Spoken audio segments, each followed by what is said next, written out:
dividir el DNI por cierto número y después aplicar otra fórmula. Puede ser cualquier cosa. Puede ser lo que. O como dijo antes Nico también, mi función de hash es devolver 0. Es una porquería, pero es una función de hash, ¿sí? Claro. La función de hash es, vos le pasás una clave y te devuelve un número. Básicamente eso. Cualquier cosa que haga eso, califica como función de hash.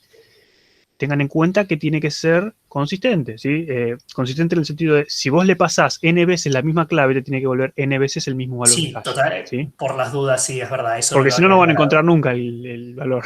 Sí, no puede tener siempre un random a adentro. un mismo input tiene que dar una posición, siempre la misma posición, tiene que ser replicable, digamos, en el infinito con la misma clave. Y otra cosa que también tienen que tener en cuenta es que la mejor función de hash, yo me imagino que hay libros enteros en cómo hacer una excelente función de hash. Sí, hay competencia. No es el objetivo de la materia, pero tengan en cuenta que se puede hacer un montón con lo que son funciones de hash. Miren. ¿Nosotros vamos a implementar nuestra propia fórmula? Sí. No, mentira. Sí, ustedes van a tener que implementar una. Bueno, sí. Ok, sí. A ver, lo que dice Daniel me interesó. Dice, o sea, le paso una clave y me da un hash. Lo primero que quiero aclarar es que funciones de hash, si ustedes buscan, van a encontrar dos tipos de funciones de hash. Las funciones de hash que nosotros estamos hablando acá, que es, le damos una clave y me devuelve un valor. Y las funciones de hash que pueden ser o no criptográficas. Una función de hash criptográfica, por ejemplo, lo que hace es, nosotros le pasamos una clave y en base a esa clave calcula una nueva clave, ¿sí? Que está ofuscada, si quieren. Es un proceso no reversible siempre el hashing, ¿no? Le da una tira de bytes que representa a esa clave original, pero sin revelar cuál es la clave original, ¿sí? No es el objetivo de estas funciones de hash. Nada que ver. Acá simplemente lo que queremos es, te paso una clave y devuelve un número. ¿Pueden usar MD5 acá? Sí, pueden usarlo, pero no sirve, es una porquería. ¿Pueden usar SHA-1? Sí, pueden usar también una función de hash, pero no sirven. ¿Por qué? Porque son lentas para nuestro objetivo, ¿sí? Nosotros necesitamos funciones rápidas, no que sean criptográficamente seguras. Y de paso MD5 no lo es, ¿no? Pero digo, ¿a cada clave le corresponde un hash y un valor? No. A cada clave vos le aplicas la función de hash y te devuelve un valor, ¿sí? Nada más. Simplemente eso. Es transformar la clave a un número. Ese es todo el objetivo. ¿Por qué? Porque vos tenés un vector y querés indexar ese vector con la clave. Entonces, ¿cómo haces? Transformas la clave en un número, ¿sí? Clave puede ser un string, puede ser un número, puede ser un Pokémon. Dependiendo del problema, la clave es lo que vos decís que es. Perdón, y el valor, que pregunta ahí Daniel, ¿el valor para qué lo tengo? El valor es lo que querés guardar. O sea, vos estás implementando esto, digamos, tiene el objetivo de guardar algo. Pueden ser, por ejemplo... Pensá en un diccionario. ¿Qué tiene que ser un diccionario? La clave es la palabra y el valor que es la definición. Claro. ¿No? Exacto, es el elemento a guardar, como ahí pusiste. Yo quiero guardar, las claves son DNIs y el valor es todos tus datos personales. Bien. ¿Alguna otra duda? Yo quería decir algo más, pero no me acuerdo qué era lo que iba a decir. Así que, no sé. Avísame y avisamos. Bien, entonces, tengan en cuenta con esto, que lo voy a editar, sí, probablemente, porque podemos decir o de 1 o de n. La mejor respuesta, opinión mía, sería no decir depende, pero explicar, che, debería ser cercano a O de 1, porque si funciona bien esto, esto y esto y esto, o en el peor caso escenario, pero que tenés que revisar la función de hashpa, es O de n y explicar por qué. Si quieren una respuesta, digamos, completa, teóricamente completa al menos. Moving on. Vamos al otro tipo de hash. Última oportunidad para decirme si alguien no entendió algo de... no, última oportunidad no, pero ahora que cambiamos de tema. ¿Quedó claro? Hash abierto. Lo anterior no lo entendí. ¿Qué cosa? Eso. Bien. ¿Por qué es ODN? Por lo que estuvimos diciendo así, pero igualmente lo voy a editar para que diga OD1/ODN. Claro, acordate que en el análisis pesimista que hacemos en esta materia es el peor caso. Y el peor caso es el que dijo Camila antes, que es tu función de hash te manda todo al mismo bucket, a la misma lista. Entonces, ese es el peor caso donde vas a tener que recorrer los n elementos porque justo el que vos querías era el último de la lista. ¿Por qué? Porque es el peor caso. ¿Sí? De nuevo, tengan en cuenta que ese es un análisis muy pesimista y que no siempre refleja la realidad de los hechos. Ahí me acordé lo que iba a decir antes. Lo que iba a decir antes es, ¿se acuerdan que en la clase de sorting, cuando vimos sort adaptativo, ustedes dijeron, che, pero ¿cuándo usaríamos un método de sort adaptativo? Y la respuesta que le dimos en el momento es, bueno, si ustedes saben que están resolviendo cierto problema y saben más o menos cómo vienen las claves, van a elegir un método u otro según la información que ustedes tengan del problema. Acá la función de hashing es el mismo cuento. ¿Qué función de hashing elijo? Va a depender de qué problema quieran resolver. Si saben que están tratando con padrones, por ejemplo, ¿qué información tienen los padrones? Bueno, nosotros sabemos que es muy común encontrar padrones por arriba de, no sé, 80.000 para arriba. Ya saben que de 80.000 para abajo van a encontrar, sí, muy poco, por ahí encuentran. Entonces ya tienen información de qué forma van a ser sus claves. Entonces, en base a eso, ustedes pueden idear una función de hash que sea mejor que aplicar una función genérica. Por ejemplo, ¿sí? Quizás aplicar una función genérica al final se termine siendo mejor, ¿no? Pero digo, ustedes con la información que tienen del problema van a poder idear una función de hashing que se adapte a sus necesidades y van a poder evitar colisiones. ¿Sí? Básicamente eso es lo que quería decir. O tener las menos colisiones posibles. Sí, colisiones siempre va a haber. Sí. Y las van a tener que manejar por las dudas. No va a darse el caso donde digan, no, precondición no va a haber colisiones en este hash. No va a pasar. Sí, pero en la práctica, digamos, si nosotros suponemos una función de hash más o menos buena, digamos, el costo operativo que sale, la complejidad no va a ser ODN, ¿sí? Pero bueno, siempre estamos siendo pesimistas y por eso le ponemos ODN. Pero la idea es que sea O de 1. Recuerden eso por si aparece la pregunta en algún examen. O algo. Sí, horrible. Recuerden justificar siempre, ¿no? Bueno, es O de 1 si yo supongo esto, esto y esto. Claro. Si solo ponen ODN. Si hacemos el análisis pesimista es ODN por tal y tal cosa, y si no debería ser O de 1 por tal y tal cosa, y explican por qué. ¿Sí? Tampoco tiene que ser una Biblia breve. Es un punto. Un punto intermedio entre esas dos cosas. Bueno, entonces, tipo de hash cerrado. Direccionamiento abierto. ¿Qué pasa en este hash, en este tipo de hash? Todos los valores se van a guardar dentro de la misma tabla. Por eso, el tipo de hash es cerrado. No estamos haciendo uso de otra estructura para guardar nuestros valores. Todos los valores en la tabla van a estar.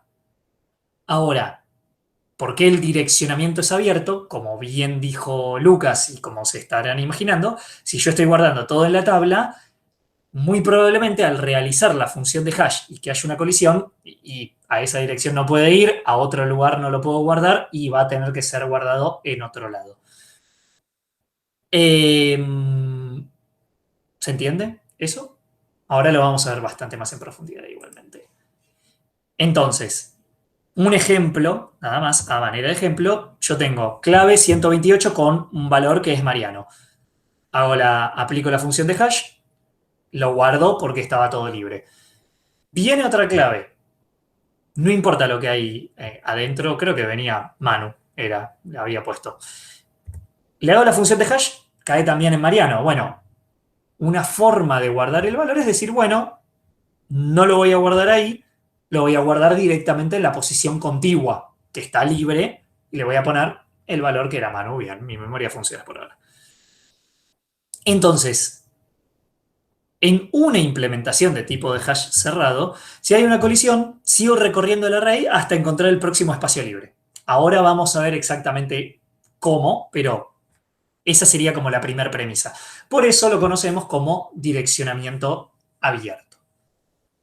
O sea, a la hora de ir a buscar la clave 75, nos vamos a dar cuenta de que no está en la dirección que se suponía que esté, sino en la otra. Ahora vamos a ver muchos ejemplos y por eso pregunté también cuánto tiempo teníamos para ver cómo funciona este tipo de hash que es un poco más jodido de ver. ¿Qué tipos de método hay para buscar la siguiente posición libre? Hay muchos. Probing lineal es el que acabamos de ver. Buscamos el siguiente espacio libre inmediato. Entonces, buscamos si el siguiente está libre, sí, guárdalo. Si no está libre, bueno, seguí buscando abajo, abajo, abajo, abajo y así seguimos. Probing cuadrático, Es una fórmula, son los intentos fallidos al cuadrado para intentar insertar, y luego vemos qué pasa. Otra técnica es aplicando hash doble, o sea, una vez que tenemos una colisión, aplicar una segunda función de hash a la clave cuando tenemos esta colisión. Pero concretamente nos vamos a enfocar en el probing lineal. No se asusten, pero tengan en cuenta que hay otros métodos de almacenar estos elementos cuando hay una colisión. Y otra cosa importante es el factor de carga. El factor de carga, y esta fórmula también, ténganla en cuenta, se conoce como alfa es igual a n sobre m, donde n es el número de claves almacenadas actualmente y m es la capacidad total de la tabla de hash, que nos indica obviamente el grado de ocupación que tiene la tabla de hash y qué tan probable es que haya una colisión. Es un valor, por las dudas, entre 0 y 1. ¿Para qué se imaginan que se utilice este factor de carga? O sea, ¿qué problema inmediato ven en esto? Por ejemplo, imagínense que yo tengo 5 claves. ¿Qué pasa? Para ver cuán lleno está. Exactamente, sí, es para ver cuánto lleno está. Que se llene la tabla, que se no llene la tabla. Perfecto. Está para eso. Ahora, la siguiente pregunta, sumando a esto, es, ok, ¿qué hacemos? Tenemos 5 claves, 4 posiciones en la tabla de hash. ¿Qué le decimos? Me rompí, no anda. El probing, ¿qué sería intentos fallidos? No me acuerdo tanto, creo probing, pero me parece que es el tipo, la cantidad de búsquedas que vos tenés que hacer al cuadrado. Si eso es igual o mayor a la cantidad de el tamaño total del hash, y esto estoy usando la memoria, Mariano me puede putear tranquilamente. Cuando supera ese threshold, ahí tendrías que hacer lo que vamos a ver ahora que hay que hacer. Ahora lo vemos un poquito más entretenimiento. Pero bueno, entonces, no hago nada, me largo a llorar o puedo hacer algo. ¿Qué se creen que hay que hacer cuando tenemos el hash lleno? Por favor, no digan tirarnos a llorar. Aviso, agrandarlo, duplicar el tamaño, realloc, sí. Se dice que rehasheamos en esta nueva jerga que tenemos acá. Incrementamos la capacidad, la podemos duplicar, la podemos triplicar, todo depende, y esto creo que ya lo habíamos visto cuando hablábamos del concepto de listas, si mal no me acuerdo, no, de listas no, miento, de la implementación de pila, creo que lo estábamos hablando cuando estábamos usando un vector dinámico que es, ok, lo agrando, ¿cuánto lo agrando? Y bueno, todo eso, esa parte depende del problema. Nosotros vamos a ir con, bueno, duplica la capacidad, pero puede ser otro criterio dependiendo de si estamos en una fase de población de datos, de despoblación de datos, etc. Entonces, cuando alfa, de vuelta, 0.75 es un valor aleatorio. Podríamos usar otro. Si las personas quieren rehashear antes para evitar más las colisiones, puede ser 0.65, por ejemplo. Pero es un límite, digamos. Si yo pongo que el factor de carga a la hora de rehashear es súper bajito, vas a estar agrandando tu hash innecesariamente un montón. Si lo pongo súper alto, 90, 95%, o sea, 0,95, vas a tener un montón de colisiones y vas a ir redireccionando y todo, bla, bla, bla, y va a ser un bardo. Se entiende que ese threshold, no sale en español, ese límite es dado por nosotros según la condición de problema que tenemos. 0.75 es un valor como, digamos, tenemos 3/4 del hash ocupado, es un buen momento para considerar agrandarlo. Lo mismo va a valer, no me acuerdo si hay una diapo de esto, a la hora de vaciar el hash. Podría existir o no, eso es una política. La capacidad de la tabla de hash debería aumentar cuando superamos ese factor. Un ejemplo muy... Sí. Ojo con lo de... Ahí ya están tirando realloc en el chat. Ojo con lo de realloc, porque, digamos, agrandar la tabla de hash no es duplicar el tamaño del vector nada más. ¿Sí? Es más trabajo. Yo creo que Nico tiene las diapositivas que muestran cuál es el trabajo que hay que hacer, pero no es solamente reservar más memoria y ya está. Exacto. Sí, de hecho ahora en breve lo vamos a ver. Tengan en cuenta el ejemplo súper tonto, si m es 20 de la capacidad, ¿en qué punto yo voy a tener que agrandar el vector? Hacemos matemática simple y sabemos que cuando almacene la clave número 15, voy a tener que aumentar la capacidad de la tabla de hash. O podría duplicarla o podría hacer otra cosa. Antes de ir a eso, justo que Lucas lo menciona, no es solamente hacer un reloj, como dijo él. ¿Qué pasa?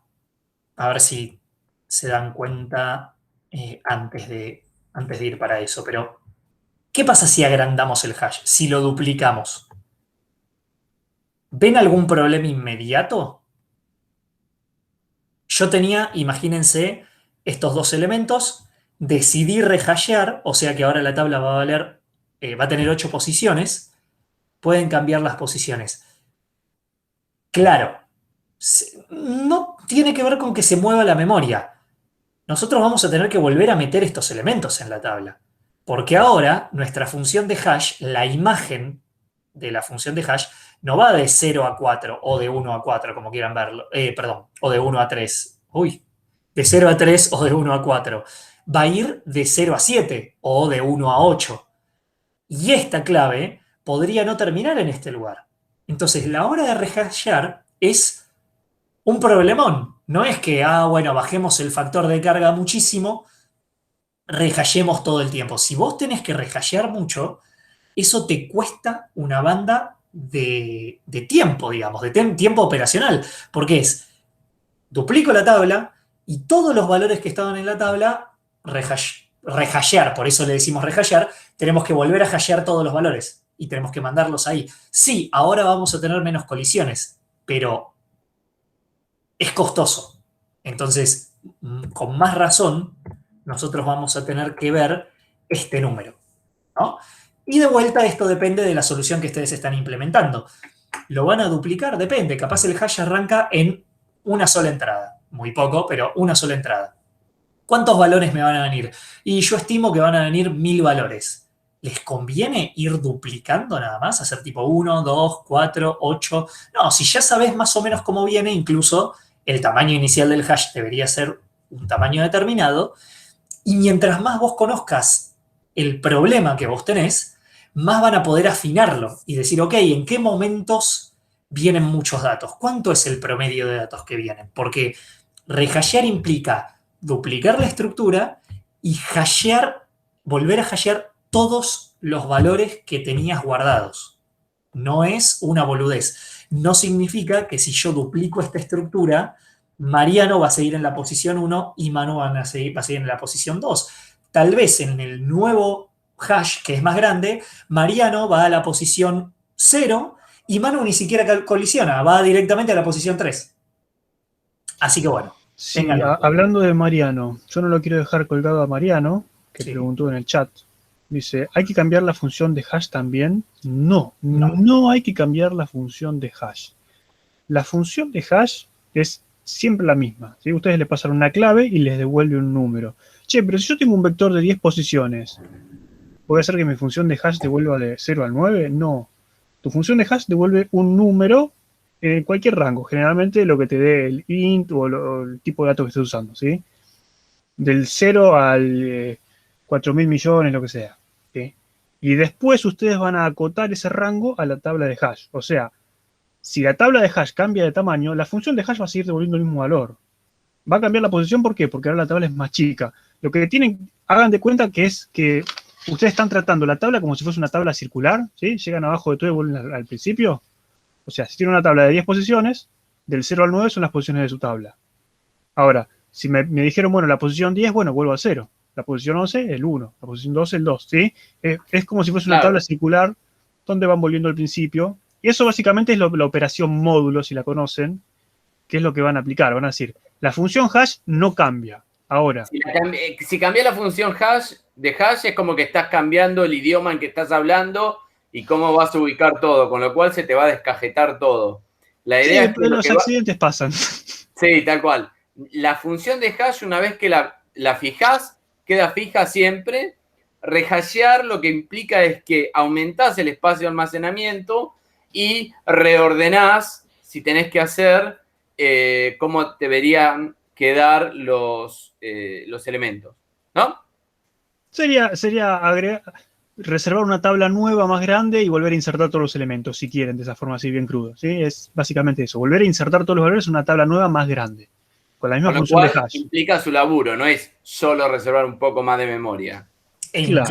Incluso tengan en cuenta que por más que hayan agrandado la estructura, pueden tener colisiones igual cuando están rehasheando. O sea que es costoso, porque nada, te puede volver a pasar las colisiones. No es que desaparecieron todas las colisiones y rehasheás felizmente. Pueden volver a existir las mismas colisiones de siempre. Entonces, colisiona, se mueve, tenés que ir moviéndote de espacios. Sí. No rehashen. O sea, bueno, sí, tienen que Sí, rehashen siempre. Pero rehashen siempre, pero tengan en cuenta el costo de hacerlo. Un gran poder conlleva una gran responsabilidad. Claro, eso viene a lo que dijo antes también Nico, que es, no lo dijo explícitamente, pero casi todas las implementaciones de tabla de hash que vayan ustedes a usar en su vida profesional, ya por ejemplo la de Java o creo que la de Python también, casi cualquiera va a tener una función de hash que nos permita, una función del TDA hash, que nos permita decir, bueno, este hash inicialmente tiene este tamaño, ¿sí? ¿Por qué? Porque si ustedes saben que van a meter 100.000 elementos adentro del hash y no le dicen que tiene una capacidad inicial de tanto, de 10.000 elementos, lo que va a pasar es que a medida que van insertando los 10.000 elementos, se va a ir aumentando el tamaño de la tabla, va a rehashear todo y van a seguir insertando y va a volver a crecer y va a volver a rehashear. Y si ustedes ya saben de entrada que son 10.000 elementos, hacemos una tabla que tenga, no sé, 20.000 elementos de entrada y ya está, ¿sí? Y se ahorran todo ese tiempo de rehashear y rehashear y rehashear hasta que lleguen a los 10.000, ¿sí? Eso es una primitiva importante. La otra parte, creo que nosotros no la vamos a implementar porque, bueno, siempre estamos fuera del sistema, pero no importa. La otra parte importante es el factor de carga. Fíjense que este factor de carga lo que les va a dar un poco de juego entre, de nuevo, la decisión de qué quieren hacer ustedes según el tipo de problema. ¿Por qué? Porque si ustedes eligen un factor de carga más bajo, como dijo antes Nico, bueno, seguramente van a tener menos colisiones. ¿Por qué? Porque la tabla va a estar más vacía. ¿Y qué significa eso? Significa que estamos desperdiciando memoria. ¿Por qué? Porque la tabla va a estar menos poblada. ¿Sí? Vamos a desperdiciar todos esos espacios que no se van a llegar a llenar nunca. ¿Por qué? Porque yo digo que cuando mi tabla está al 10% llena, ya está. Entonces, estás desperdiciando el 90% de la memoria, ¿sí? Pero eso significa que vas a tener muchísimas menos colisiones, casi ninguna colisión. Caso contrario, yo tengo un factor de carga del 90%, significa que vas a estar aprovechando el 90% de tu memoria, solamente vas a tener un desperdicio del 10%, pero posiblemente tengas muchísimas colisiones, ¿sí? Entonces, el 75 se suele usar porque es generalmente un buen valor, un compromiso entre la cantidad de memoria que usás y desperdiciás y la cantidad de colisiones que tenés, ¿sí? Eso siempre viene al cuento de depende del problema, ¿eh? Sí. La respuesta es depende. Igual de decir solo depende. Siempre hay que justificar por qué el depende. O sea, así lo pueden decir, justificar. Claro, todo el cuentito que yo conté antes de decir depende del problema, eso también tiene que ir. ¿Alguien iba a preguntar algo?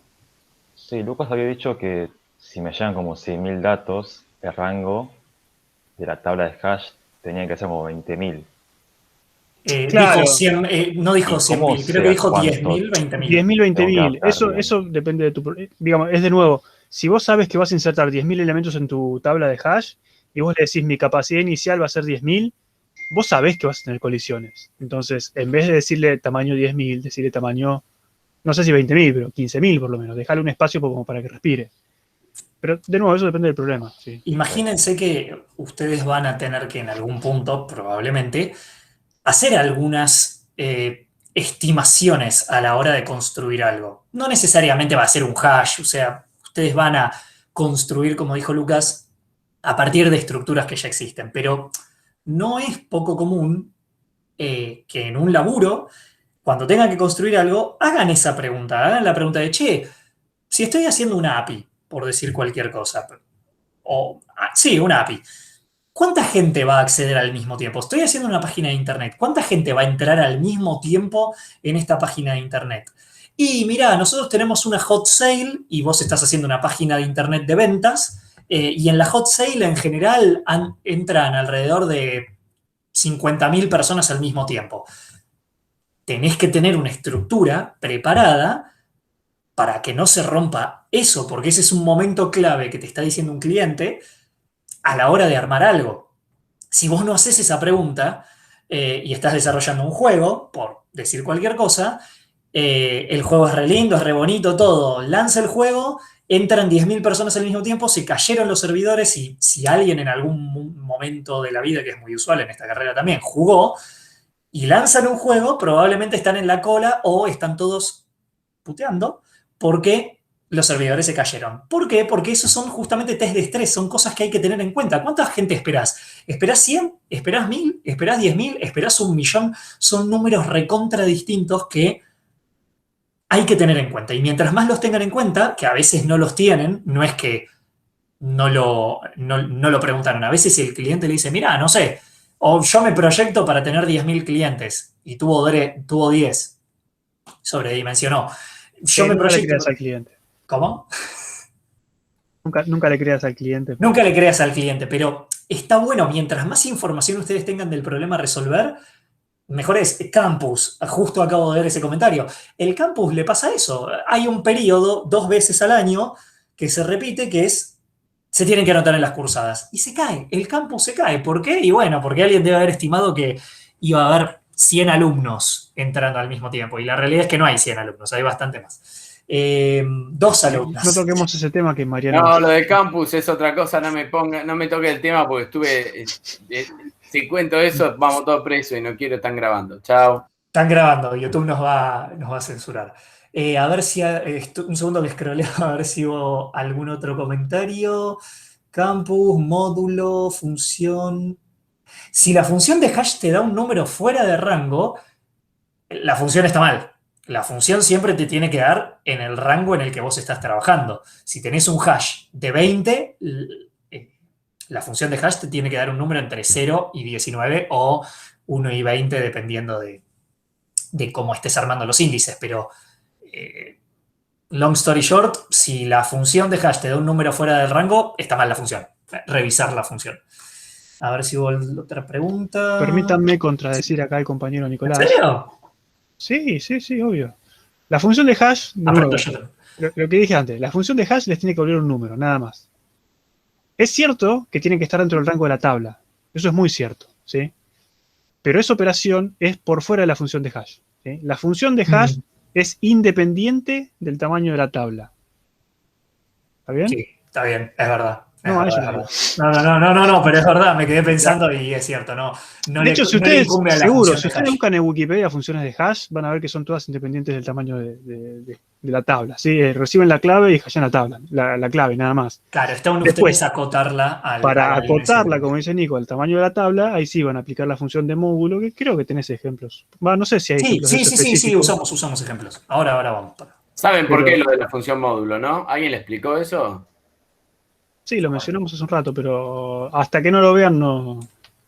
Creo que es la primera materia donde aplican aritmética modular, pero sí. Claro. ¿Saben por qué la función módulo? Sí, el módulo es resto de la división, pero ¿saben por qué se acota los resultados de la tabla a la función con la función módulo? ¿Algún valiente? No, ni idea. Me lo suponía. La función módulo. Exactamente, la función módulo te devuelve un número entre 0 y el divisor menos 1, ¿sí? Con lo cual, nunca va a superar la cantidad al divisor. Con lo cual, lo que vos tenés es que si tenés una cantidad de elementos n, haces módulo de n y sabés que vas a tener números entre 0 y n menos 1. Un arreglo perfecto, digamos. ¿Se entiende? Los subíndices de un arreglo. Por las dudas, me imagino que todos saben, pero la operación módulo es la operación del resto de la división. De la división entera. Por las dudas, porque nos ha pasado en algunos cuatris que la gente dice el módulo es la función de sacarle el valor absoluto. El valor absoluto y sí, ahí tenemos un problema. Segundito, pausa un segundo que le tengo que abrir a la gata. Sí, el función exactamente. Coso, cantidad, coso, módulo, cantidad. ¿Sí? Cantidad es la cantidad que nunca va a poder, o sea, te aseguras que el resultado de esta operación nunca supere cantidad menos 1. ¿Listo? Por las dudas lo aclaraba porque nos pasó que había gente. Yo quiero hacer una aclaración extra con respecto al módulo. Sí, no, es para evitar sorpresas. Pero la operación módulo en C no es la operación módulo, ¿sí? No, funciona como función módulo para números positivos. También que acá no vamos a usar números negativos, ¿no? Por eso siempre usamos todos AIST. Pero si usan números negativos, la operación módulo en C no les va a dar lo que ustedes esperan, porque es más un resto que un módulo. Simplemente ese comentario. Bien. Operaciones. Ahora que definimos los tipos de hash que nosotros tenemos, como siempre, les damos un pequeño pantallazo de las operaciones que incluyen, pero no se limitan a las siguientes. Podemos crear un hash, tenemos la función, bueno, podemos destruir un hash, podemos insertar un elemento, podemos quitar un elemento, podemos obtener un elemento dada su clave, podemos preguntar si ese elemento existe dentro de la tabla de hash y también podemos preguntar cuántos elementos tenemos adentro del hash. Bueno, súper pantallazo general. Recuerden que incluyen estas operaciones, no se limitan a. Podemos hacer otras funciones con nuestro tipo de dato. Me está funcionando la barra espaciadora para pasar. ¿O sí? No. Bien. Ejemplos. Vamos a ver varios. No se preocupen para que terminemos de entender esta parte de hash abierto. Hash cerrado. Ahí está. Hasta yo me confundo. Más o menos. Mitad. Abierto la mitad. Quiero hacer una aclaración, ya que seguimos con las aclaraciones por todos lados. Hablamos de la operación de rehash, ¿sí? O redimensionar la tabla, pero lo mencionamos después de ver el hash con direccionamiento cerrado, ¿sí? ¿Por qué? Bueno, porque se dio así, no importa. La cuestión es que la operación de rehash se tiene que dar para los dos tipos de hash, no solamente para uno, ¿sí? Es importante en los dos. ¿Por qué? Porque si ustedes tienen un hash de direccionamiento cerrado, ustedes pueden seguir insertando cosas hasta el fin del universo, ¿sí? ¿Por qué? Porque todo lo que colisiona va a una lista y la lista puede seguir creciendo hasta donde ustedes le dé la memoria, ¿sí? Ahora, eso va a degradar mucho el tiempo de acceso. Por eso es necesario hacer el rehash para volver a restaurar el tiempo de acceso. Ahora, voy a hacer una nota para anotar esa. En un hash de direccionamiento abierto, cuando ustedes seleccionan la tabla, no pueden seguir insertando hasta el infinito, ¿sí? Por eso algunos creen que es obligatorio hacerlo para esta tabla y no es obligatorio para la otra. Pero lo importante es que si no lo hacen, se les va a degradar el rendimiento de la tabla de hash, ¿sí? Van a pasar de algo parecido a 1 a algo parecido a ON muy rápido. Sí, vale la aclaración y lo voy a poner como un comentario también en la diapo por las dudas, porque es verdad, pasa a veces que creen que solamente un rehash vale para solamente el hash. Sí, digamos, hemos puesto en enunciados implementar estas operaciones y no, pero esto no hace falta porque es un tipo de hash. ¿Qué? No, pará, sí que hace falta, escúchame. No, pero si puedo seguir insertando. Sí, podés seguir insertando, pero escúchame, no es la idea. No está bueno, claro. Bien, ejemplos. Insertar. Tenemos un hash. Nuestra función de hash es muy sencilla. Es justamente el resto de la clave, el resto de la división de clave con el tamaño de la tabla que nosotros estamos manejando. El tamaño de la tabla es 10. Y las claves son numéricas, de más está decir. ¿De cuánto sería un factor precio-calidad para el abierto? Factor precio-calidad. Factor precio-calidad, el alfa. Está bien, sí, me quedé procesando también. Sí. Sí, no, ahí ya está claro que pueden jugar un poco más, ¿no? Como les dije antes, en un hash cerrado o de direccionamiento abierto, ustedes saben que si se quedan sin espacio en la tabla, están fritos, ¿sí? Entonces, el factor de carga tiene que estar, pongámosle, no sé, por abajo del 80% para que no haya tantas colisiones, 70%, 75%. En el caso del de direccionamiento cerrado no es el caso. ¿Por qué? Porque ustedes siguen colisionando, siguen insertando y no pasa nada, se degrada un poco el rendimiento. Entonces, en ese sentido pueden jugar un poco más con lo que es el factor de carga y decir, bueno, mi factor de carga va a ser 200%. Está bien, yo qué sé, podés. O pueden ser Dependerá del análisis que hagas en tu caso. creativos, o pueden ser más creativos y tratar de tomar otras variables en consideración. Pero, de vuelta, Claro, porque dicen, por ejemplo, está no sé, abierto a la creatividad. Pueden decir que el promedio de carga de las distintas listas que ustedes están manejando, pero me estoy yendo mucho y sí, podés hacerlo tan complejo como se te ocurra y tan óptimo como se te ocurra a vos, dependiendo de la calidad del problema que tenés. Podés agarrar y empezar a ver los factores de carga de cada una de las listas en comparación con el tamaño de tu hash, o todas las listas que tengan un elemento, el rate de cuántas listas tenés ocupadas de versus cuántas no, pero de vuelta, es todo un tema de cómo ustedes quieren implementar esto según el tipo de solución que están implementando. sí, no es estrictamente parte de la materia el análisis pero siempre es interesante que hagan algo, por ejemplo, no sé, si yo tomo un factor de carga del 70%, yo sé que más o menos tengo tanta cantidad de colisiones. Ok, bueno, sí, eso te sirve para el hash de direccionamiento abierto. Ok, ahora, cuando hablo de direccionamiento cerrado, lo que puedo decir es, bueno, yo no quiero que alguna de las listas que tengo, si yo supongo que se distribuyen las claves uniformemente, yo no quiero que ninguna de las listas tenga más de, no sé, 4 elementos. No quiero hacer más de 4 saltos cuando voy a buscar una clave. Ok, entonces va a ser 4 si quieres. Bueno. Ok, ¿y cómo logro eso? Bueno, entonces yo voy a suponer que si no quiero tener más de 4 elementos por lista, y supongo que las colisiones se dan de esta forma, puedo suponer que con un factor de carga de, no sé, 250%, según como definan el factor de carga en ese caso, ¿no? Me alcanza para lograr eso. Y bueno, ya está, listo. ¿Es un análisis válido? Sí, yo qué sé, depende de las premisas que hayan tomado. Pero no es parte de esta materia. Es interesante que que piensen todas estas cosas y digan, bueno, esto podría definirlo de tal forma, podría jugar con esto, podría jugar con lo otro. Nada, simplemente es para que lo piensen. No, de nuevo, no es parte de la materia, no vamos a hacerle ese tipo de preguntas tampoco, no les porque no vamos a hacer corresponde. eso. Sí, eso, antes en datos se hacía cosas parecidas a esa, pero... Sí. Después Eloy preguntaba también, siempre que eso sea un cuello de botella al sistema, tampoco optimizar prematuramente.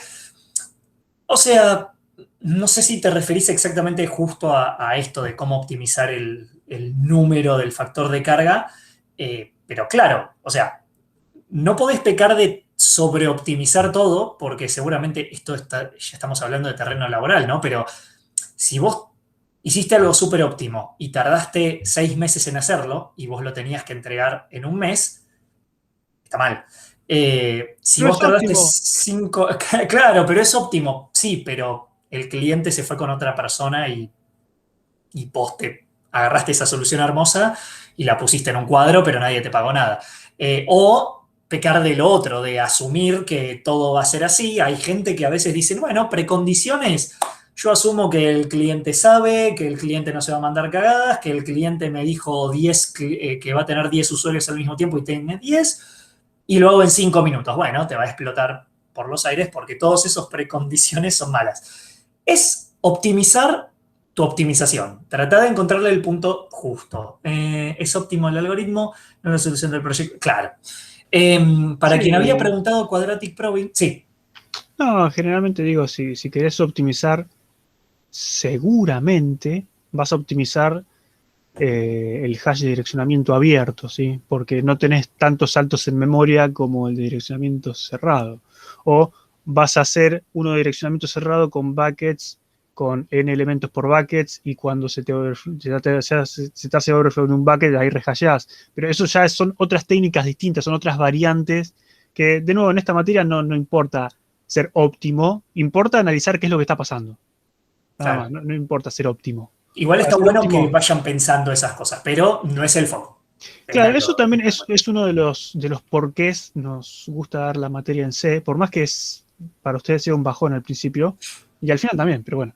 Es por el tema de que los obliga a pensar qué es lo que están haciendo con la memoria, ¿sí? Ustedes ahora ya saben que cada vez que tienen que hacer un malloc sufren. Cada vez que tienen que usar nueva memoria sufren. En Python, si hiciéramos lo mismo, ¿podrían lograr lo mismo en Python? Sí, pueden lograr lo mismo. Pero en Python ustedes declaran una variable, crean una lista, llenan la lista con porquería. No tienen ni idea qué es lo que están haciendo, no saben qué es lo que está pasando con la memoria abajo. No llegan a apreciar todas las porquerías que pasan por abajo. Ahora, cuando ustedes usen Python, van a decir, bueno, yo sé que abajo se está creando esto, y van a saber qué es lo que está pasando, ¿sí? No hace falta que lo optimicen y que sufran por eso, pero por lo menos saber qué es lo que está pasando. Y la gata, si quiere volver, son así los gatos. ¿No? ¿Se lo termina queriendo? No sé si se lo termina queriendo hacer, pero... nada, no importa. Ahora se saben. Bien, he vuelto. Perdón, tengo una gata que es un poco infumable cuando damos clases.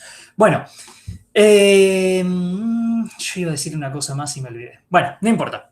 Ibas a hablar del probing. Sí, pero lo puedo meter ahora cuando estamos viendo el insertar. No hay drama. Entonces, ejemplo de inserción. Hash, 10 posiciones en la tabla. Entonces el tamaño de tabla es 10, obviamente. La función de hash que hacemos es claves numéricas. Vamos a tomar el resto de la división por el tamaño de la tabla. 10 es un número, digamos, fácil para los ejemplos, si no, esto se podría complicar un poquitito. Entonces, tenemos el par clave valor 54 y el valor es 000. 54 dividido 10, el resto de esa división es 4. Entonces, esto se va inmediatamente a la posición 4. Otro ejemplo, clave valor 26111. Al hashear, el resto de la división por 10 es 6, va directamente a la posición 6. Hasta decisión estratégica el tamaño de tabla 10. Decisión estratégica, totalmente, quedó genial. Imagínense que hacemos un fast forward. ¿Alguien no entendió estas inserciones? Me lo dice ahora. Perdón, estoy mirando para allá porque la gata está a punto de mandarse una cagada. Ok. ¿Alguien no entendió la parte esta de inserción? Por ahora vamos todo bien, no hubo colisiones, no hubo nada. Bien. Hagamos un fast forward en el tiempo, estamos agregando más elementos, agregamos el 70 en la posición 0, el 222, perdón, en la posición 0, el par 31333 en la posición 1, el par 93444 en la posición 3. Ahora viene un siguiente elemento, el elemento 40555. Cuando hacemos la función de hash, nosotros nos damos cuenta de que el hash da 0. Y en la posición 0, nosotros ya tenemos algo. Entonces, si usamos el método lineal básicamente es, ¿cómo lo explico? Al hash que nos dio, que es 0, sumale 1, por decirlo de una manera, y básicamente fíjate en la posición contigua. No me quiero enroscar en la matemática. Sí, básicamente le dice, colisionaste, bueno, andate a pasear. Y claro, te manda a pasear. Te manda a pasear. ¿Te manda a pasear a dónde? A la posición contigua. Entonces, en la posición contigua del 0 es la posición 1. La posición 1 también está ocupada. Entonces, volvemos a hacer lo mismo. O sea, acá ya tenemos la algoritmia de lo que vamos haciendo. Llegué al 0. ¿Está ocupado? Sí. Bueno, probing lineal. Método lineal pasa al siguiente. Perfecto. ¿Está ocupado? Sí. Método lineal, ¿qué dice? Que vayas a la posición contigua. El índice 2, ¿está ocupado? No. Listo. Inserté el elemento. ¿Se entendió la inserción con colisión con el método lineal? Si mal no recuerdo, y acá es donde quería meter lo del probing lineal, o el probing cuadrático, ya hasta me olvidé el nombre, en el cuadrático, esta fórmula creo que era con esto al cuadrado, y no sé si había que multiplicar algo más, pero consejo mío, no se metan con eso ahora, no les vamos a pedir que hagan un probing cuadrático. La idea es tener diferentes estrategias para recorrer la tabla. Claro. Cuando vos tenés este tipo de cosas, ¿qué tenés que hacer? Bueno, colisionaste, andar a recorrer la tabla. ¿Cómo lo recorres? Bueno, puede ser lineal, puede ser cuadrático, puede ser aplicar otra función de hash y que te dé un segundo valor de hash. Hay distintas estrategias. Acá siempre usamos la lineal porque es la más fácil. Pero bueno, sepan que existen otras. Tengan una cosa en cuenta. Esto no significa, bajo ningún concepto, que el 40 al hashear da 3. Da 2. No cambiamos el resultado del hash. la función de hash a 40 sigue siendo 0. No es que lo cambiamos. La función da 0, como estamos en direccionamiento abierto, fuimos, y utilizando el método lineal, fuimos pasando hasta encontrar el siguiente espacio libre. Alguien preguntó recién, ¿no tendríamos que ir chequeando el valor de alfa? Sí, quédate tranquilo, eso está considerado en breve. Wikipedia dice h más 1 al cuadrado, h más 2 al cuadrado. Claro, creo que era el cuadrado de esto. En vez de un 1, tenías que 1 al cuadrado y fijarte si estaba lleno, si estaba lleno 2 al cuadrado, pero de vuelta, no pierdan tiempo en eso. Consejo mío ahora, si lo quieren ver, hay un montón de videos donde explican el probing. Y el rehash básicamente sería, che, hubo colisión, rehashea de vuelta con otra función de hash, a ver qué pasa. ¿Qué pasa si insertamos el elemento existente? Porque Sí. Gabriel hizo una pregunta rara. Dice, ¿podríamos ir para atrás? Sí, podrías hacer probing para atrás. El tema está en que si vos vas para atrás, después cuando busques tenés que ir para atrás. Digamos, Claro. acá el tema siempre es, nosotros le dijimos, cuando la función de hash devuelve un valor, siempre para esa clave tiene que volver el mismo valor. Ahora, si vos vas, cuando tenés una colisión, vas a ir para atrás, andás siempre para atrás. Todo Tiene que va a ser ser para atrás. consistente. Tenés que hacer siempre lo mismo, porque si no, el problema que vas a tener es que no vas a encontrar los valores. Porque acá la cuestión no es encontrar un lugar cualquiera para meter la clave, meterla ahí y listo, ¿no? Después le tenés que encontrar. Claro, después tenés que encontrarla. Totalmente. O sea, sí, podés ir para atrás, todo en tu implementación va a ir para atrás. Pero sí, vale. No podés decir, bueno, caí en esta casillero, me fijo uno para adelante, si está vacío me meto ahí, y si no está vacío me fijo en el anterior y si está vacío me meto ese. Eso no lo podés hacer. No, porque acuérdense que esto es un algoritmo. O sea, Sí, podés hacerlo, pero después vas a tener un despelote tremendo. Sí, pero estamos intentando dividirlo en los pasos más simples para luego las otras funciones también puedan operar bajo esa misma idea. No se apuren al rehashear, porque les falta entender algunas cosas para eso todavía. No se apuren. Sí, claro, el rehash viene. Hay ejemplos de rehasheo, tranqui, ya vamos a llegar a eso. Al menos traté en esta diapo de cubrir varios ejemplos porque sé que es un tema que a veces te puede marear, pero vamos de a poquitito. Primero vamos con la inserción. Mauro, el probing lineal, vos miralo de esta forma. Él tenía que insertar en la posición 0, ¿sí? La posición 0 está ocupada. Él dijo, probing lineal es avanzar de a 1. Avanzó 1, avanzó 1, avanzó 1. Entonces prueba en la posición 0, prueba en la 1, prueba en la 2, prueba en la 3. Si fuese probing cuadrático, prueba en la 0, después prueba en la 0 más 1, que es la 1, después prueba en la 0 más 2 al cuadrado, que es 4, ¿sí? Prueba en la 0 más 3 al cuadrado, ¿sí? Y así. Eso simplemente va recorriendo con ese patrón. ¿Y de dónde salió esa función? Salió de que alguien hizo un paper enorme donde explicó que con esa función, cuando tenés una colisión, es probable que bla, bla, bla, bla, pero de vuelta, no es el objetivo de la materia. La idea siempre el probing que estamos haciendo. Es maximizar la dispersión. Por eso el cuadrático te la manda más lejos. Entonces la idea es que te la manda más lejos y no se te queda un clúster de colisiones, un grupo de claves que todas colisionan todas juntitas. Claro. Esa es la idea, obviamente después en la práctica pasan cosas. Pero en la práctica pasa de todo. El beneficio del Claro, bueno, bien, lo que dijo Lucas. Insertar con colisión ya lo vimos. Bien, ¿qué hacemos acá? Tenemos el par clave valor 26666. Me entristece mucho hacer esta clase en virtual porque yo los hacía pasar al pizarrón para resolverlo. No se salvaban, pero ¿qué pasa ahora? ¿Qué hacemos?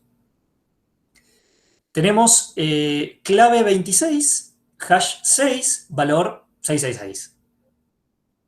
Ideas, sugerencias, amenazas. Se inserta en la posición 7. ¿Qué problema hay si lo insertamos en la posición 7? Cuando yo digo, ok, ¿qué valor está en la clave 26, asociado a la clave 26? No podían haber dos claves. Exacto, no pueden haber dos claves. Entonces, hay que tomar una política. Se aceptan ideas. sugerencias, micrófonos escritos, sobreescribimos. Bien, una política, no la única, pero una política es, ok, viene el 26, tiene un nuevo valor, sobreescribo el valor. ¿Es la única política? No, podrías tranquilamente decir que hay un error, porque vos te pueden decir que en una determinada solución no esperas una edición de valores. El valor que se graba es el valor que queda, tipo como si fuera un log de eventos que pasó. En este caso estarías como sobreescribiendo un evento que no deberías haber sobrescrito. Claro, eso de hecho pueden pensarlo, seguramente les pasó a más de uno. Ustedes van, se registran en una página y dicen, no, ese mail ya está registrado, porque ya se habían registrado, no se acordaban. O alguien registró su mail. Este mail ya estaba registrado. Y bueno, es parecido a esto, ¿sí? En vez de ir y refrescar la cuenta y decir, bueno, creo una cuenta nueva con este mismo mail, dice, no, pará, esto ya está creado, no puedo crear otra cuenta con el mismo mail, ¿sí? Exactamente. Entonces, ¿qué es lo que hacemos? En este ejemplo particular, sobreescribimos. ¿Es la única solución? No, podemos tirar un error. ¿Podemos hacer otra cosa? Sí, pero en el caso, digamos, más base que a mí se me ocurre, y para no tirar un error al usuario, digamos, si vos tirás una clave repetida con un valor diferente, o puede ser el mismo, capaz se confundió y puso lo mismo, sobreescribimos el valor. Vamos, lo buscamos, entonces acá se agrega una nueva capa de complejidad también, ¿no?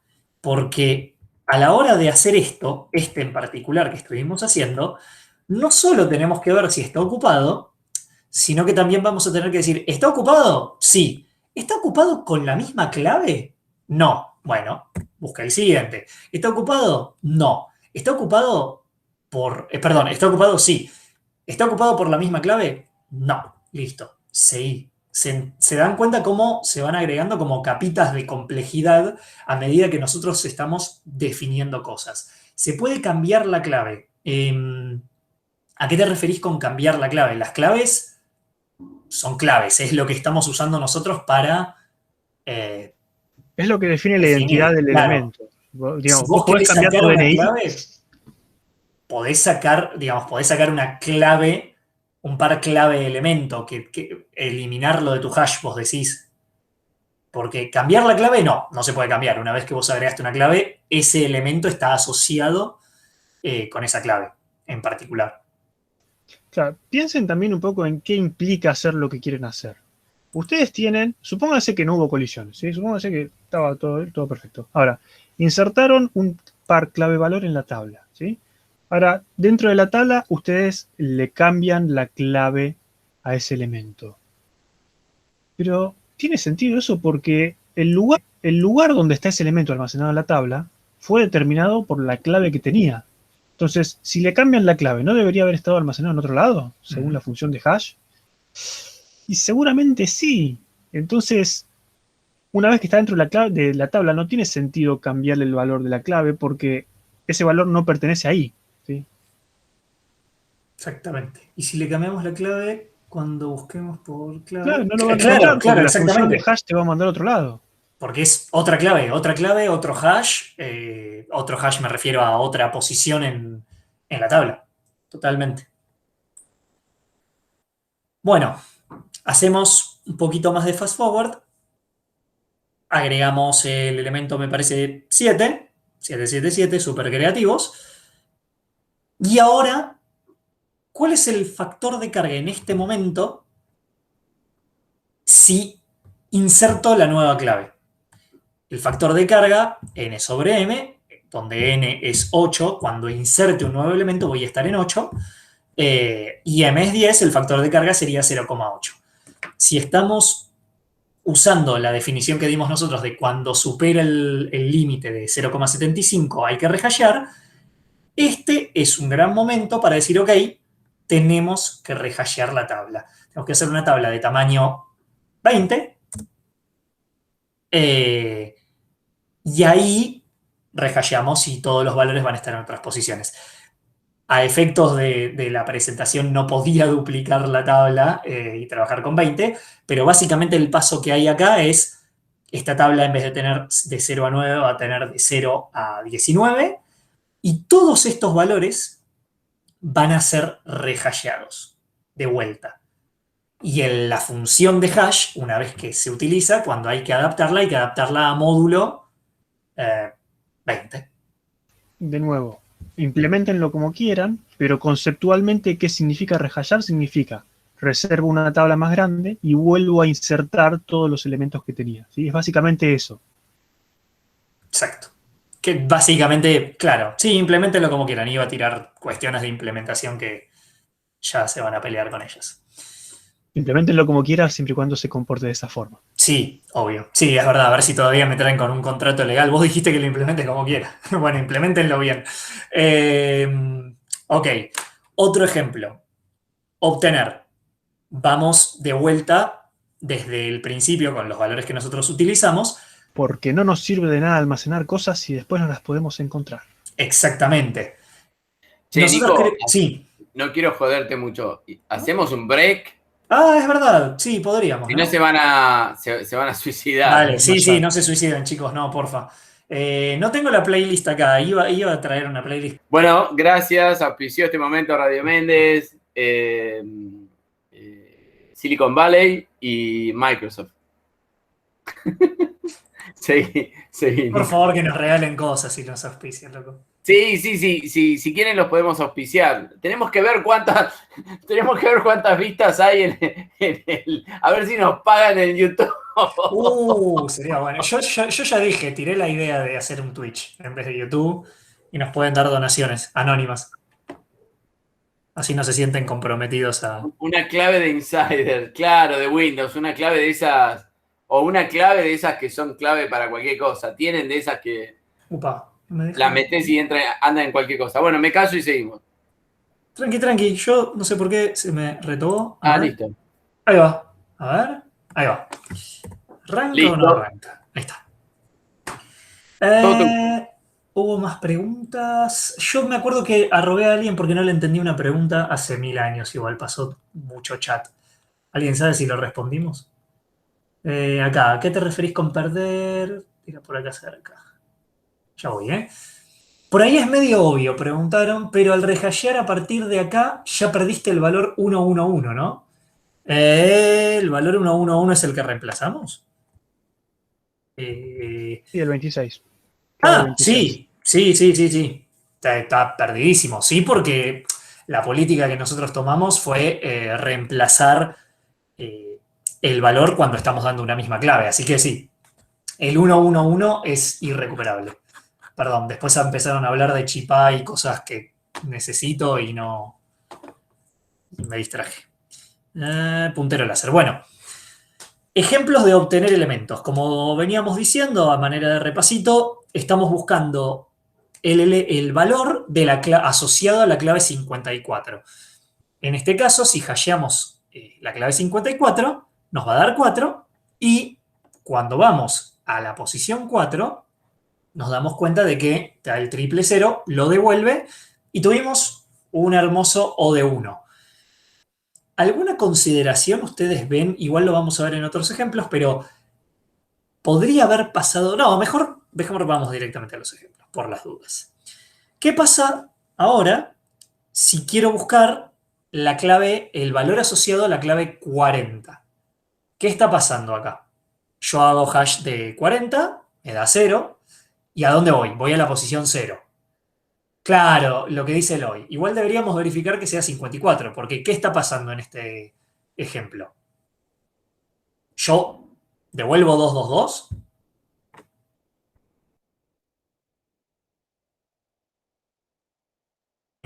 Exacto, tengo 70 en vez de 40. Entonces, concluyo que no hay valor asociado a la clave 40.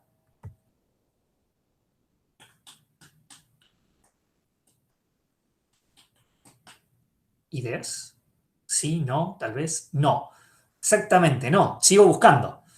No, usas el mismo método. Exacto. Yo como dijo Lucas, el método que usamos para insertar un valor es el mismo método que nosotros vamos a hacer ahora para, digamos, desandar nuestro camino y recuperar el valor. Entonces, en la posición 0 no está la clave 40. Eso no significa que el 40 no esté en el hash. Y acá ya empezamos a ver, digamos, problema cuando el hash está extremadamente lleno y hubo un montón de colisiones, porque ahora ¿qué hago? Como yo usé probing lineal, bueno, sigo buscando hasta que o lo encuentre, creo que lo spoileé y seguramente lo leyeron, pero vale la pena intentar hacer la pregunta, hasta que lo encuentre o hasta que pase qué cosa. ¿Cuál es la otra condición, digamos, de corte para no recorrerme todo el hash entero? No, recorrer todo sería un problema de optimización, digamos. Hasta que termines el hash, espacio, exacto, hasta que vos tengas un espacio vacío. Voy a seguir buscando el elemento hasta que haya un espacio vacío. Si llego a un espacio vacío, significa en este punto, después vamos a ver un poco, claro, sí, Eloy, ahora igual vamos a seguir construyendo con eso, pero por ahora, digamos, el método que vamos a hacer es, seguimos buscando hasta que lo encuentre o hasta que encuentre un espacio vacío. Entonces, avanzo una posición, 31 no es la clave que busco, avanzo otra posición, 40 coincide con la clave, devuelvo el 555. Me parece que metí la pata en una de las diapos, ¿no? Ah, no, perdón, este es otro. Perdón, yo me asusté. No puse ninguna línea de texto. Lo que devolvemos en este caso entonces es el 555. Generalmente pongo un verde para entender que había terminado. Key visual. Otro ejemplo, obtener un valor asociado a una clave que no existe. En este caso estamos queriendo obtener el valor asociado a la clave 3. Lo vamos a empezar a buscar como hacemos el hash a la clave 3, vamos a la posición 3 y como no coincide la clave, vamos a seguir buscando hasta que lo encuentre o hasta que encuentre un espacio vacío. Sigo avanzando, no coincide la clave, espacio vacío. La clave no puede estar en la tabla porque se hubiese posicionado en ese espacio. ¿Ok? Hasta ahí quedó claro. No sé por qué dejé un 777. Eso me quedó de tare, pero ignoren esto. ¿Se entendió hasta ahí? Ahora vamos a ver el tema del borrado, Eloy, igual, quédate tranqui. Pero ¿hasta ahí se entendieron los ejemplos? Bien. ¿Se entiende por qué recorre hasta un espacio en blanco? ¿Se entiende por qué a la primera colisión no puede decir que la clave no exista? No, ahí Marcos dice que no entendió. Bueno, el tema es, claro, ¿por qué estamos recorriendo hasta un espacio en blanco? Cuando nosotros insertamos, nosotros vamos insertando en la posición contigua a la que hay una colisión. Si volvemos para atrás bastante en el tiempo, tenemos esto. Yo quiero insertar el 40. El 40 va a la posición 0. La posición 0 está ocupada por un elemento que no es el 40. Entonces, el probing lineal dice, seguí avanzando hasta que te encuentres un espacio vacío. Entonces, avancé, estaba ocupado y no es de la clave, avancé, estaba vacío, entonces lo puedo insertar. Por la naturaleza de cómo estamos insertando las cosas, nosotros estamos avanzando hasta encontrar una posición vacía. Ahora, si entre un elemento y otro hay posiciones vacías, eso significa que ya no está más ese elemento en el hash. Porque si hubiera estado ese elemento, se hubiera insertado en la posición vacía. ¿Se entiende? Claro, ahí vi, bien. Estamos volviendo a hacer los pasos para la inserción. Exacto, si la inserción no se saltea a ninguna posición, la búsqueda tampoco. O sea, estamos siguiendo, digamos, la misma lógica. Entonces, con ese concepto en mente, cuando empezamos a buscar algo,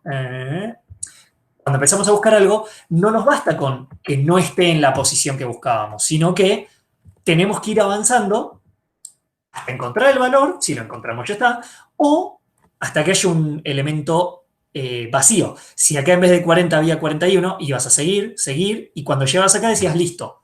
Si hubiera habido algo asociado al 40, yo lo hubiera insertado en este. Y como no hay nada, ya está. Ahora me puse a pensar en la cuadrática. No pienses en la cuadrática. Te vas a hacer un favor. En este caso voy a anotarme borrar el 777. Un segundo. usé el mismo template y me olvidé de borrar. Pero olvídense de esto, nosotros lo que queremos buscar es si hay algún valor asociado a la clave número 3. Entonces, arrancamos por la posición que se supone que tiene que empezar. No hay nada. No hay nada, perdón. Hay algo, pero no es de la clave 3. Hay algo, pero no es de la clave 3. No hay nada. Está vacío. Eso significa que si nosotros hubiéramos hecho inserción, tendría que estar acá el 3. Como no hay nada, el elemento no existe en esta tabla. Ahora vamos un poquitito a lo que adelantó Eloy, que estuvo pensando también en el tema de quitar. ¿Cómo quitamos un elemento del hash? Imagínense que queremos sacar ahora el elemento, esta es nuestra tabla de hash, queremos quitar el elemento asociado a la clave 31. Directo, hacemos un hash, el hash da 1, 1 es la clave que queremos eliminar, borramos directamente. De vuelta acá el valor no nos interesa, nosotros sabemos una clave que queremos borrar. Para mí lo borras y si corresponde... Ahora vamos, sí, va por ese lado, Eloy. Sí, va por el lado de borrar lógicamente también. O otras políticas, pero ahora lo vamos a ver. Esto está mal. ¿Por qué está mal? Y es un poco lo que está tirando Eloy en el chat, por lo que veo. ¿Qué pasa si nosotros tranquilamente, al tener que borrar un elemento, vamos y lo borramos? ¿Qué problema vamos a tener a futuro? Y porque vos pensás, digamos, que el 40 está en el primer lugar vacío desde el 70 y está ahí en el medio. Exactamente. Entonces, el En problema... general, la respuesta a esa es porque vos pensás que pudo haber alguna colisión en algún momento. No sabes, Claro. No tenés certeza de eso. Pero si hubo una colisión... Te la estás perdiendo ahora. Sí, al poner ese espacio en blanco ahí, no vas a encontrar nada de lo que haya colisionado anteriormente. Exactamente. Ahora, si buscamos el elemento 40, haciendo la lógica que estábamos diciendo hace un rato, voy al elemento 0, luego de aplicar el hash, no es la clave 40. Entonces, nosotros dijimos, bueno, lo voy a buscar hasta que lo encuentre o hasta que encuentre un espacio vacío. Avanzo, el espacio está vacío, listo, la clave no existe. Problemón, porque el 40 sí estaba. Lo que pasó fue lo que dijo Camila, me parece que fue la que habló, ¿no? Sí, fue Camila entonces. Sí. Bien, genial.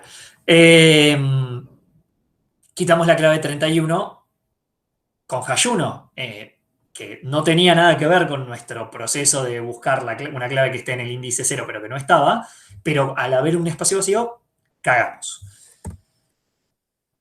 Palabras bien técnicas estoy usando el día de hoy. Hay dos formas grandes, y no sé por qué una me quedó más clarita, salvo que haya querido decirme algo el Nico del pasado, pero no lo sé. Dos formas de quitar. Reemplazar el espacio que acabamos de vaciar por algo, o usar un flag para indicar que algo ahí había y ahora ya no está más, pero se borró. Entonces estaríamos hablando de un espacio vacío, pero que en algún momento supo estar ocupado. Todos los que... Exacto. Bueno. Primer método. Quitar reemplazando un elemento. ¿Qué estamos haciendo acá? De alguna manera estamos reordenando una parte del hash a una posición que ahora acabamos de liberar. Entonces, volviendo al escenario anterior, tenemos el 31, lo quitamos de nuestra ecuación. Y ahora, a partir de la posición que yo borré, avanzo hasta encontrar el próximo espacio vacío, que eso significa que no había nada más, así que estamos relativamente seguros, o hasta que encuentre una clave que pueda ser movida a este nuevo espacio que vaciamos. O sea, no vamos a mover cualquier clave, vamos a mover una clave que debería haber estado en esa posición o en una posición contigua. ¿Se entiende? Tal vez me enrosque un poco para explicarlo. Ok, sí, igual lo vamos a ver en ejemplo. ¿Qué significa esto? Avanzamos. La siguiente posición, ok, a ver si con el ejemplo se entiende, Daniel, y si no, lo vuelvo a explicar. Avanzamos una posición. ¿Qué encontramos acá? El elemento 40, el elemento 555 asociado a la clave 40. La clave 40 está asociada con el hash 0. Voy a ir a la posición 0. Voy a ver si ese espacio está ocupado. Sigo recorriendo. Ese espacio, al seguir recorriendo, está libre. Entonces podemos mover el 40 a esa posición. Pero lo acabo de sacar de la posición 2. Y vuelve a quedar un espacio libre. Entonces, tengo que aplicar el mismo procedimiento ahora. Voy a avanzar hasta encontrar el próximo espacio vacío o una clave que pueda ser movida a ese nuevo espacio.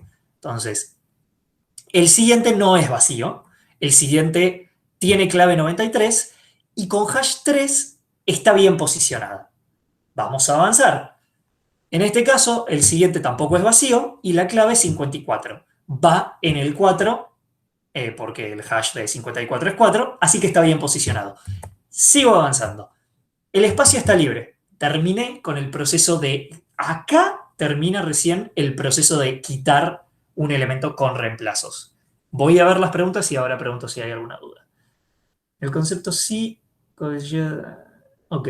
¿Para que las claves de ese elemento?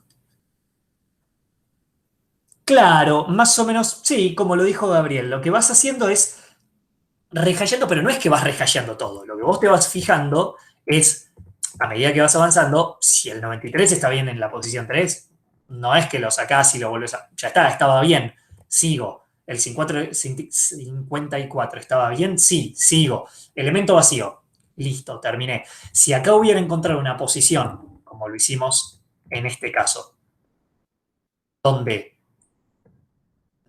acá, donde me encuentro con la clave 40 y el hash no le corresponde en esa posición, voy, lo intento meter en esa posición y sigo y vuelvo, digamos, vuelvo a rehashear hasta encontrarme el siguiente espacio vacío. Este 40 ahora lo pusimos al ladito del 70 y ahora, luego de eliminar y de hacer todo este proceso que mostramos, vamos a poder encontrar el 40 tranquilamente. Si llegara al 9 sin huecos libres, sigo por el 0. Sí. Sí, sí. O sea, se supone que huecos vas a encontrar en algún punto porque si está todo absolutamente lleno, tendrías que haber rehasheado la estructura entera. Pero si tu pregunta es si voy por acá, o sea, si yo hice el quitar en el 8, avanzo al 9 y en el 9 había algo y estaba bien, sí, vuelvo al 0 y sigo avanzando con esa misma lógica. Bien. En el peor de los casos encuentro el hueco que de... claro, en el peor de los casos estarías haciendo eso. ¿Alguna duda con esto? Ah, ya recuerdo por qué había grisado uno, porque primero iba a ver el primero. ¿Alguna duda con este proceso? ¿Quieren que lo vuelva a explicar? Vale decir que sí, yo no tengo problema en volverlo a explicar. No. Si alguien necesita que lo vuelva a explicar, tírelo en chat o en micrófono. No, pero es bastante feo cuanto mayor el factor de carga. Claro, a ver, el borrado... Feo ¿en qué sentido? Porque claro, el algoritmo es el mismo, digamos. Es un algoritmo. Pero sí, al tener un factor de carga mayor, puedes tener más colisiones y por ahí ese plugin lineal te lleva 4, 5, 6, 7 colisiones. Y totalmente. Seguís. Se acerca más a ODN. Y sí, a medida que esté más lleno el hash, vos vas a tener más puntos por donde vas a ir pasando hasta llegar a un elemento. Acá igual siempre tenemos un trade-off. Piénsenlo de ese sentido, digamos. Hoy no estoy pudiendo traducir algunas cosas. Un negocio, por decirlo de una manera. No es la palabra, pero no importa. Estamos haciendo esto para que luego, de hecho, el hash nos va a quedar más ordenado, incluso. Estamos reacomodando algunas cosas a un lugar más cercano o mejor. Entonces, en parte lo que nos está quitando el remover un elemento, lo estamos ganando a futuro de alguna manera. No entendí cuando borrás el 31. O sea, desde acá. Sí, desde ahí. Bien. Queremos borrar el 31. 31 hash es 1, voy a la posición 1, es 31, coinciden las claves, coincide 31 con 31, pum, lo borro. Hasta ahí, nada raro.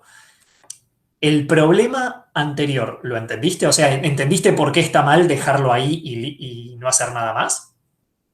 Sí, perfecto. Entonces, ahora lo que vamos a hacer es, como estamos haciendo el método de quitar con reemplazo, vamos a empezar a partir de la posición que borramos, vamos a bajar una y vamos a empezar a avanzar en posiciones hasta que encuentre el próximo espacio vacío, o sea, avanzar y encontrar un espacio vacío, o encontrar una clave que pueda ser movida. Entonces, llego, esta es una clave que tenemos que mover. ¿Por qué? Porque el 40 hasheado es 0. O sea, el hash no coincide con el índice en el que se encuentra esto. Entonces, voy y ahora sí lo trato de insertar. Trato de insertar este elemento. Esta es una inserción que ya habíamos visto antes. El 40 no puede entrar acá porque ya está ocupado. Va al siguiente espacio vacío. Listo, lo guardo ahí y lo quito del otro. Ahora, al quitarlo, generamos un nuevo espacio vacío. Como generamos un nuevo espacio vacío, hay que volver a aplicar el mismo procedimiento de esto.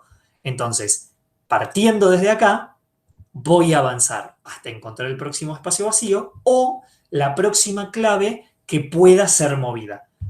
Avanzo, esta clave, este espacio está ocupado, la clave puede ser movida, no, porque está en la posición correcta. Avanzo, está ocupado, sí. La clave está en la posición correcta, sí, porque el módulo de 54 dividido 10 es 4. Avanzo, espacio libre. Como hay un espacio libre, terminó. Si acá hubiera habido un elemento, por ejemplo, el 79, en la posición 5, que puede ser reemplazado, lo muevo y como volví a dejar un espacio vacío, vuelve a empezar todo el procedimiento de vuelta. Pero se podría decir que uno de los reemplazos terminó y como volviste a dejar un espacio vacío, tenés que volver a implementarlo.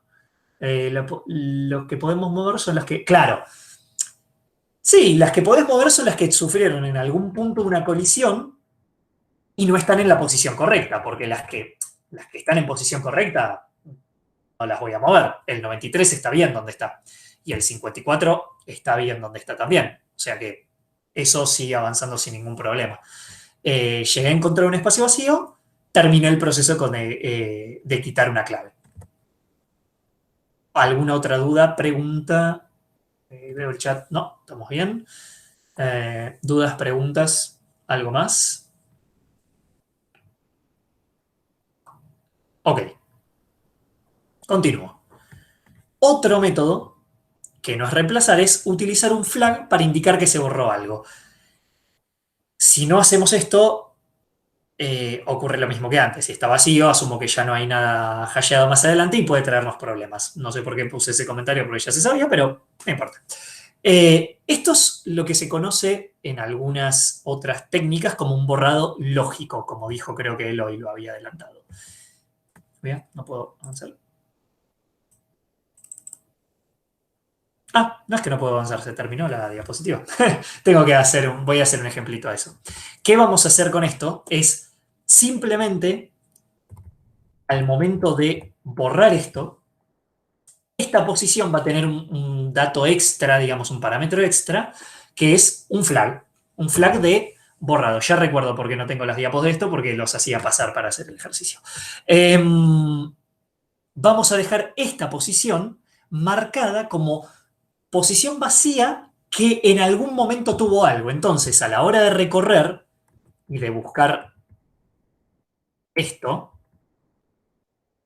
cuando buscamos de vuelta el 40, una vez que sacamos el 31, si esto ya está marcado como que alguna vez tuvo algo, va a venir 40, busca el 70, no es la clave, va a avanzar, está vacío, pero el flag de que algo había antes está activado. Entonces va a seguir y va a buscar el 40 y lo va a encontrar y por punto. Entonces, en ese caso, el método de avance cuando nosotros hacemos el borrado lógico es avanzar hasta que lo encuentre o hasta que encuentre el siguiente espacio vacío sin un flag. O sea, si es un espacio vacío y ese espacio vacío nunca tuvo nada antes, listo, terminamos. O que des toda la vuelta al hash. Ese sería el peor caso escenario de todos. Pero de vuelta es muy difícil que se llegue a ese punto porque se supone que cuando alcanzamos el 75% de factor de carga, nosotros rehasheamos. Y al rehashear, obviamente, todos los flags vuelven a cero y se hace lo que teníamos que hacer. Un segundo. Se te hace medio lío si empezás a insertar y borrar varias veces, ¿no? Sí. Hay un punto de, podríamos decirle, quiebre, donde si vos empezás a insertar valores, eliminarlos, insertar, eliminarlos y nunca se pase el factor de carga y todo, puede haber un punto donde vos tengas estos 5 valores y todo esto esté flagueado como que en algún momento tuvo algo. Si ese es el caso que se da, vas a llegar al peor caso escenario donde estás buscando algo y no terminaste hasta llegar al principio. Es horrible ese caso. Se supone que vos manejás un factor de carga para que no pase, pero sí, te puede pasar. Peor caso escenario. Acá borrar es más liviano. Claro, acá el borrar es más liviano, pero estás teniendo una función de buscar elemento más costosa. Porque a fin de cuentas podría llegar a degenerar en tener muchos espacios con los flags activados. Es un negocio, de vuelta, es un trade-off. Elegís uno, tenés una cosa buena y una mala, elegís otro, tenés una buena y una mala. Podríamos, por ejemplo, poner como clave el -1. Sí, podríamos considerar clave -1. Obviamente lo que vas a tener que tener en cuenta a la hora de hacer la división es quitarle el signo. Pero sí, lo podrías tener. No hay un límite en cuanto a claves queramos incluir nosotros. Yo puse claves enteras positivas porque me facilitaban la vida para hacer los ejemplos, pero podés elegir la clave que quieras. No, disculpame un segundo. Sí. No, me refería cuando eliminamos que en vez de, no sé, poner un flag, que no estaría entendiendo en este momento cuál sería el flag, poner como clave -1, que sería tipo un error que ya borramos. O sea, si la clave es -1, es como que borramos, entonces seguí. Tranqui, te entendí.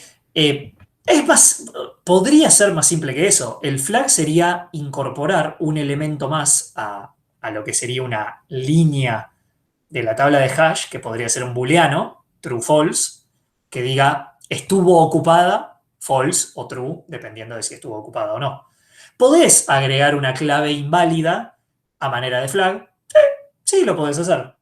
Siempre asegurándote de que la clave no exista, pero yo creo que lo vería más como agregar un booleano en estas filas. El booleano bien escrito sería está ocupado. Si nunca fue ocupado, estuvo ocupado. Si nunca estuvo ocupado, va a estar el flag en false. Y si estuvo ocupado en algún momento y se produjo una operación de borrado, estaría en true. ¿Se entendió?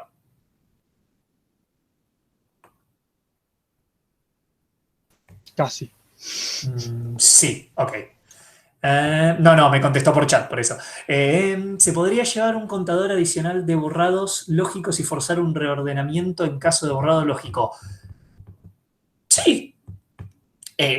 ¿Realmente límites o restricciones a esto? No hay. Podría llevar ese contador y tenerlo en cuenta como una especie de factor de carga, comillas, más, diciendo, che, hubo muchísimas operaciones de borrado y de inserción sin que haya un rehasheo, hagamos algo. Sí, perfectamente posible. El flag sería un campo más de la estructura, como dijimos recién, puede ser un campo más de la estructura o puede ser, como dijo el compañero también, diciendo no agrego un flag, pero agrego una clave inválida. Esa clave inválida me da la idea a mí de que estuvo ocupada en algún momento. No hay factor de carga para reducir el tamaño del hash. ¡No! No. O sea, no, lo dijo Lucas. Pero no, o sea, ¿podés encontrar alguna implementación que sí. tenga alguna función que te reduzca el tamaño de hash para que tenga el tamaño óptimo? Quizás, Sí. puede ser. Pero lo mismo que les dije la otra vez, no es una operación común. Claro. ¿Sí? No es como el caso que veíamos donde sí teníamos que redimensionar para achicar. Es un caso menos frecuente. No, yo les diría, si quieren implementarlo por puntos extra en el TP, dale, lo corregimos a mano. Lo corrige Lucas. No, mentira. Yo diría que no se enrosquen, pero bueno. No sé si ya está si ya sabemos que le vamos a dar de TP de hash, así que no lo sé. Auxilio. Bueno, sí, si lo quieren implementar. No sé si ustedes saben, pero yo sé lo que les voy a dar. Lucas lo sabe. Si lo quieren implementar por puntos extra, a los que les corrijo, dale, pero mi recomendación más recomendada es, no se enrosquen con cosas que no les pedimos, al menos hasta no terminar el TP. Después, bueno, si quieren enroscarse, enrosquense. Eso fue todo. No, me olvidé de poner una diapo de despedida. Tuve mucho laburo. Esa es mi excusa. Pero dudas, preguntas. La largas así, medio ¿Cómo? bueno, ya está. Sí, me faltó el gracias, me faltó el Está preguntas. bien, no pasa nada. Voy a poner un apus de gracias, vuelva prontos. Eso mínimo. Después lo pongo. No, estaba más adaptado antes para clase. ¿Te acordás, Mariano, que nosotros la hacíamos más interactiva, los hacíamos pasar y escribir? Sí, ahora con esto de la pandemia es un dolor de cabeza. Nos complicó un poquito. Preguntas de cualquier punto de la diapo.